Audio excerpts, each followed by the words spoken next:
दक्षिण भारत के एक गांव का नाम था तेनाली और वहाँ रामन नामक एक युवा था। उसकी शादी हो चुकी थी मगम्मा नाम की युवती से। गांव में रहता था, साधारण से परिवार से था, लेकिन बुद्धि बहुत ऊंची रखता था। तेनाली गांव का था तो उसे तेनालीराम कहा जाता था।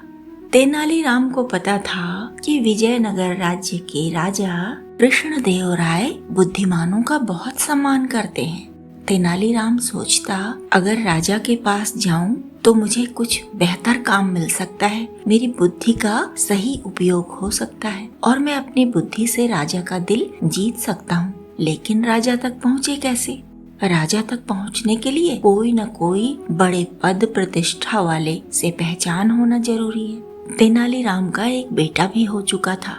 एक बार राजा कृष्णदेव राय के जो राजगुरु थे ताताचारी, वो वहाँ पास के इलाके में आए थे, तेनाली के पास में। तेनालीराम को जब ये पता चला तो वह उनकी सेवा में लग गया। उनके खाने का, पीने का, नहाने का, सब चीज का ध्यान रखता था, उनकी खूब सेवा करता था। अब राजगुरु को लगा कि यह युवक जो है इतनी सेवा कर रहा है तो उसको फुसलाए रखो। तेनालीराम अपनी सारी बात उनको बता चुका था कि गांव में उसकी बुद्धि के योग्य कोई ठीक से काम नहीं मिल पा रहा है। राज दरबार में उसके सोचने का, उसकी शिक्षा का, उसकी बुद्धि का, उसके ज्ञान का सही उपयोग हो सकता है, इसलिए वह राजा से मिलना चाहता है। और जो ताताचारी था राजगुरु, वो चूंकि उसको मुफ्त में सेवा मिल रही थी तो उसने खूब उसे झूठे आश्वासन दे दिए तेनालीराम को कि हाँ, मैं राजा से मिलवा दूंगा। ताताचारी जब तक वहाँ पर रहा उसे बराबर तेनालीराम की सेवा मिलती रही। कुछ समय के बाद ताताचारी चला गया। जब उसका काम पूरा हो गया,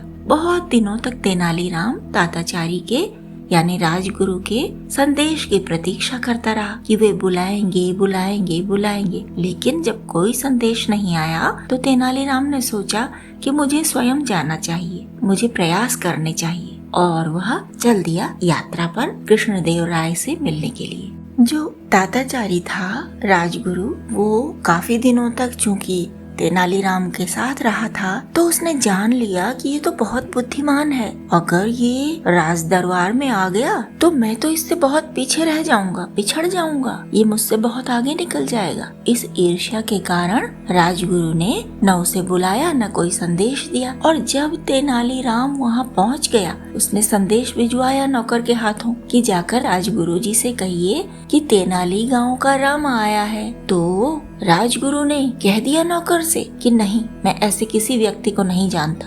इतने दिन की जान पहचान, इतने दिन की सेवा पाई हुई, लेकिन साफ मुकर गया और कह दिया नौकरों से कि निकाल दो उसे बाहर। तेनालीराम कोई ऐसे ही तो चला नहीं गया था। राजा के पास तक जाने के लिए जो मीलों मील चलना था, परिवार को साथ लेकर आया था, तो उसके लिए खर्चा तो चाहिए था ना। साथ में माँ थी, पत्नी थी, छोटा सा बच्चा था। उनके खाने पीने के लिए, रहने के लिए तेनालीराम के पास इतना पैसा नहीं था कि वो सीधा लेके चला आता। उसने अपना घर बेच दिया था राजा के पास आने के लिए। अब वह लौटकर भी नहीं जा सकता था, तो उसने पूरा प्रयास लगा दिया राजा से मिलने के लिए। उसने देख ही लिया कि जब नौकरों से, सेवकों से जब कह दिया कि मैं उनका शिष्य हूँ, ताताचारी जी का, राजगुरु जी का, और राजगुरु जी ने साफ मना कर दिया कि मैं किसी तेनालीराम को नहीं जानता, तब तेनालीराम ने समझ लिया कि अब तो जो करना है अपने ही बलबूते करना है। तो तेनालीराम ने डरते डरते भी खतरा मोल लेने के लिए कमर कस ली। पूरे 4 महीने लगे थे तेनालीराम को अपने गांव से विजयनगर के राज दरबार तक पहुंचने में। कुछ दिन तो ऐसे ही बीत गए। चौड़ी चौड़ी सड़कें, बड़े बड़े ऊंचे ऊंचे भवन, महल, भीड़ भाड़, सजे धजे हाथी घोड़े, बड़ी बड़ी दुकानें, सब चीजें देखने में, समझने में, माहौल से परिचित होने में ही कुछ दिन लग गए। एक परिवार से उन्होंने अनुनय विनय की तो उन्होंने अपने आंगन में उन्हें रहने की जगह दे दी थी। वहीं पर तेनालीराम की पत्नी, माँ और बच्चा रह रहे थे और तेनालीराम राजमहल में जाने की पूरी कोशिश करते रहे। एक दिन तेनालीराम दरबार में पहुँच ही गए। वहाँ ज्ञान चर्चा चल रही थी। कई पंडित बैठे थे। वो सब आपस में शास्त्रार्थ कर रहे थे, बहस कर रहे थे। कोई बूढ़े पंडित थे राज दरबार के, वो कहने लगे कि ये जो सारी सृष्टि है ये सब माया है, ये संसार जो है केवल धोखा है, कुछ भी नहीं है। हमें लगता है हम देखते हैं, सुनते हैं, महसूस करते हैं या कुछ भी हम सूंघते हैं, छूते हैं तो हमें लगता है कि ये वस्तु है, ये संसार है। होता कुछ भी नहीं, बस हमारे विचार होते हैं, हमारी कल्पना होती है और कुछ भी नहीं होता। वास्तव में सब माया ही है। उनकी बात को किसी ने तो काटा नहीं, लेकिन तेनालीराम ने आश्चर्य से पूछा, क्या सचमुच ऐसा होता है? तो पंडित जी, जिनको ज्ञान था बहुत थोड़ा और दिखा रहे थे बहुत ज्यादा, शास्त्रों के उदाहरण गिनाने लगे और अपनी समझ से उन्होंने जैसे उल्टा पुल्टा अर्थ लगाना था वैसे लगा कि वो बोलने लगे, डींग हाँकने लगे।